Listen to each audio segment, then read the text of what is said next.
Hi, welcome to Max kitchen. இன்றைக்கி நம்ம பார்க்க போகிறது வந்து விஜய் டிவியில் சூப்பர் டூப்பரான ஒரு program cook with Comali special curd rice fritters. அதுதான் இன்றைக்கி நம்ம பார்க்க போகிறோம்.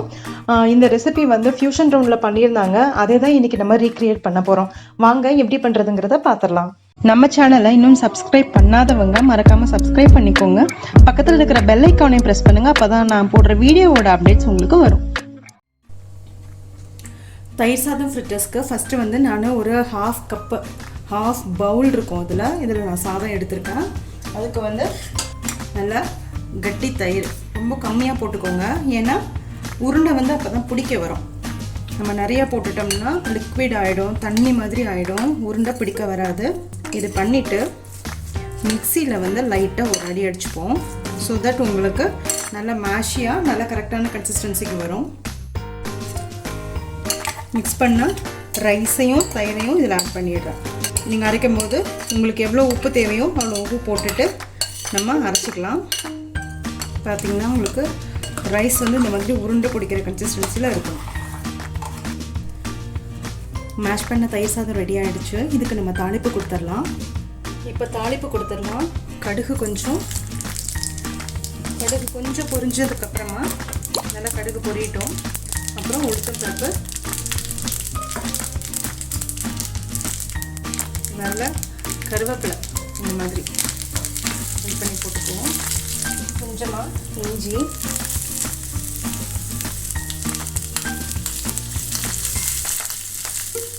நம்ம தாளித்து வச்சுருந்தோம் இல்லையா, அதில் எண்ணெய் இல்லாமல் வெறும் இந்த கடுகு இந்த தாளிப்பு மட்டும் நம்ம போட்டுக்கலாம்.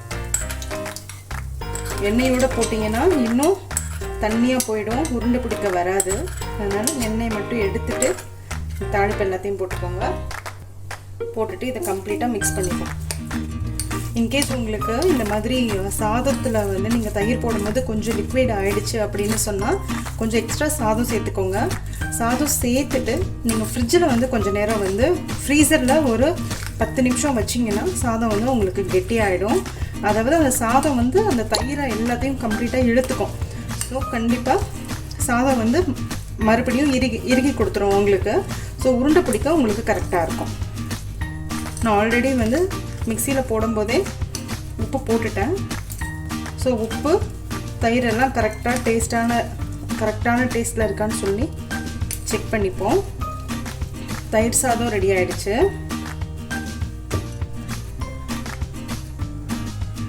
இப்போது நம்ம அந்த தயிர் சாதம் ரெடி பண்ணி வச்சுருக்கோம் இல்லையா, அந்த தயிர் சாதத்தில் வந்து மேலே வந்து ஒரு கோட்டிங் கொடுக்க போகிறோம். அந்த கோட்டிங் வந்து ஸ்டிக் ஆகிறதுக்கு ஒரு பேஸ்ட் மாதிரி ஒன்று ரெடி பண்ண போகிறோம். ஒரு நார்மலாக நம்ம கட்லட்டுக்கெலாம் பண்ணுவோம்ல, கொஞ்சமாக மைதா மாவு, அப்புறம் இந்த மைதா மாவுக்கு தேவையான உப்பு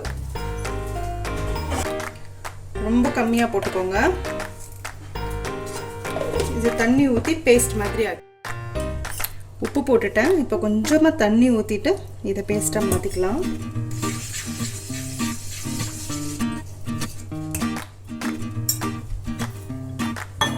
இப்போ இந்த பேஸ்ட் ரெடி பண்ணியாச்சு. அடுத்து வந்து நம்ம ஃப்ரை பண்ணி வச்சுருக்க அப்பளம். இந்த அப்பளத்தை வந்து நல்லா இது மாதிரி க்ரஷ் பண்ணிக்கோங்க. பிக்கல் கொஞ்சமாக லெமன் பிக்கல் எடுத்து வச்சுருக்கேன். லெமன் இல்லாட்டினா மாங்காய், அது மாதிரி உங்களோட சாய்ஸ் எது வேணாலும் நீங்கள் வச்சுக்கலாம். அப்புறம் கொஞ்சமாக பிரெட் க்ரம்ஸ். ஸோ தேவையானது இவ்வளோதான். இப்போ பண்ணிடுவோமா? கொஞ்சமாக தயிர் சாதம், கையை வந்து லைட்டாக வந்து எண்ணெய் வச்சு க்ரீஸ் பண்ணிக்கோங்க.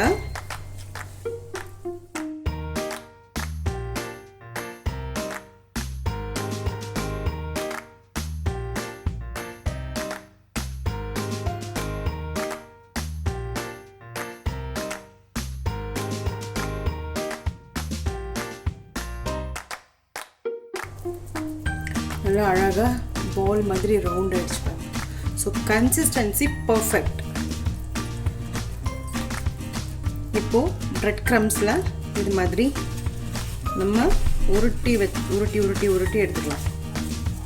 அந்த குக் வித் கோமாளியில் பார்க்கும்போதே உங்களுக்கு தெரிஞ்சிருக்கும், அவ்வளோ சூப்பரான ரெசிபியாக இருந்தது. இது எல்லோரும் அப்ரிஷியேட் பண்ணாங்க. ஸோ அதை பார்த்து தான் நான் இன்றைக்கி இதை பண்ணுறேன். ரொம்ப நல்லா வந்திருந்தது பார்க்குறதுக்கு. ஸோ அதை உங்கள் கூடயும் ஷேர் பண்ணிக்கணும்னு எனக்கு ஆசை, அதனால தான் நான் பண்ணுறேன் இதை. இப்போது இந்த பிரெட் கிராம்ஸில் நம்ம வந்து பாலை வந்து கோட் பண்ணி வச்சிட்டோம். இப்போது வந்து இதை வந்து நம்ம லைட்டாக மைதா மாவில் இது மாதிரி கோட் பண்ணிக்கலாம். கோட் பண்ணிவிட்டு எக்ஸஸ் மாவு எல்லாத்தையும் நீங்கள் ஃபோக்கில் வச்சுக்கிட்டிங்கன்னா உங்களுக்கு ஈஸியாக இருக்கும். ஸோ எக்ஸஸ் மாவு எல்லாமே உங்களுக்கு ட்ராப் ஆகிடும். இப்போ இதை வந்து அந்த அப்பளம் வச்சுருக்கோம் இல்லையா, அந்த அப்பளத்தில் இந்த மாதிரி நம்ம ஃப்ரை பண்ணிக்கலாம். இந்த மாதிரி ரோல் பண்ணிக்கோங்க அப்பளத்தில். ஸோ கர்ட் ரைஸ் ஃப்ரிட்டர்ஸ்க்கு பால்ஸ் ரெடி. இதை நீங்கள் முன்னாடி ஃப்ரீசரில் கூட பண்ணி வச்சுக்கலாம். எப்போ உங்களுக்கு தேவையோ அப்போ நீங்கள் வந்து எடுத்து யூஸ் பண்ணிக்கலாம், ஃப்ரை பண்ணிக்கலாம். அதாவது ஈவினிங் பசங்க வராங்க அப்படின்னா நீங்கள் மார்னிங்கே வந்து இதை நீங்கள் ரெடி பண்ணி கூட வச்சுக்கலாம், சூப்பராக இருக்கும். இதே மாதிரியே நான் ஒரு 2-3 பாலை ரெடி பண்ணிவிட்டு நான் ஃப்ரை பண்ணுறதை காமிக்கிறேன். நான் இந்த மாதிரி 3 இது வந்து ரெடி பண்ணி வச்சுருக்கேன். 3 கர்ட் ரைஸ் ஃப்ரிட்டர்ஸ் ரெடி பண்ணி வச்சுருக்கேன். இதை நம்ம இப்போ ஆயிலில் ஃப்ரை பண்ணிடலாம்.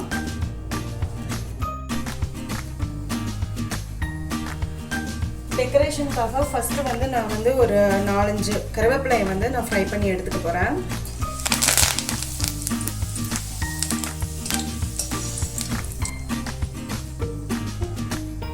அடுப்பு மீடியம் ஹீட்டில் வச்சுக்கோங்க. எல்லாமே குக் ஆனது தான். நம்ம இப்போ வந்து இன்றைக்கி இந்த கர்ட் ரைஸ் போட போகிறோம் இல்லையா, அந்த ஃப்ரிட்டர்ஸ் பண்ண போகிறோம் இல்லையா, இதில் எல்லாமே குக் ஆனது தான். ஜஸ்ட்டு ஒரு கோட்டிங் வந்து நம்ம அந்த அப்பளத்தை வந்து நம்ம ஃப்ரை பண்ண கொடுத்துருக்கோம் இல்லையா, அது மட்டும் ஒரு கோல்டன் கலரில் வந்தாலே போதும் நமக்கு. அதனால் நான் அதை மட்டும் ஃப்ரை பண்ணி எடுத்துக்கிறேன்.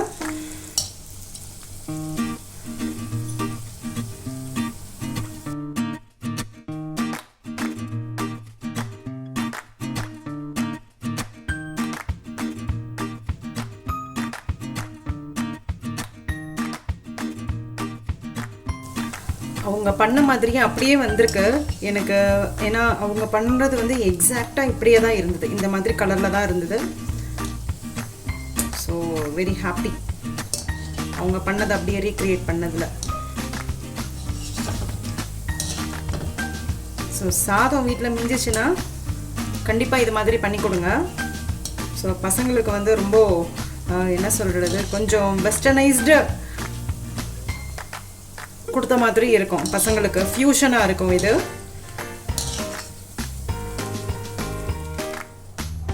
ஸோ இப்படி தான் அவங்க வந்து சர்வ் பண்ணியிருந்தாங்க.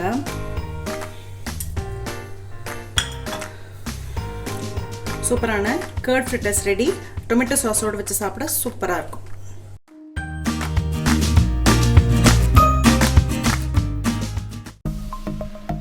சப்ஸ்கிரைப் பண்ணுங்கள், மறக்காமல் பெல் ஐக்கானை ப்ரெஸ் பண்ணுங்கள். அப்போ தான் நான் போடுற வீடியோஸோட அப்டேட்ஸ் உங்களுக்கு வரும். லைக் பண்ணுங்கள், கமெண்ட் பண்ணுங்கள், ஃப்ரெண்ட்ஸோடு ஷேர் பண்ணுங்கள். தேங்க்யூ.